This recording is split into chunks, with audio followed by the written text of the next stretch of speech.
Alright guys, so welcome back to another video. I wish this is the video that I could tell you we are gonna assemble the Wheelhorse engine today, but that is unfortunately not the case. And here's why. So this is how it all started off. The crankshaft was out of round where the connecting rod connected. You guys already know that. I showed you that in the previous video that I made about the Wheelhorse. So we got that done. That took about a week. And then after that, I found out that I needed to recut the valve seats on the engine block because they didn't look that good. And I needed to lap my new valves, but I didn't have any lapping compound nor the tools to do that anyway. So I just sent it off to my machine shop and let them do it. And as I was doing that, they told me that I needed new valve guides. So I ordered new guides. That took about a week to get here. And I gave it to them. And so 2 days later, which is now today, I ran down there and this is what they told me.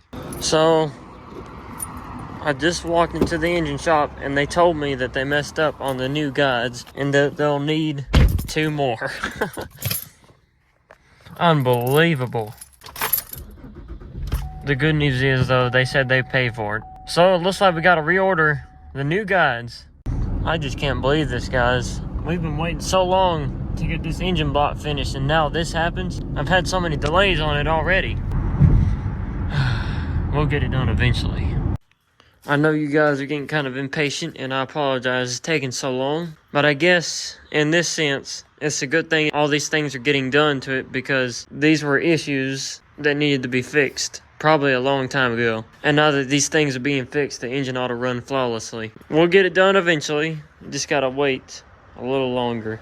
I hope you guys enjoyed this video. If you did, you know what to do. If you're stopping by for the first time and you wish to follow the channel, please subscribe and ring the bell, and I will see you in the next one.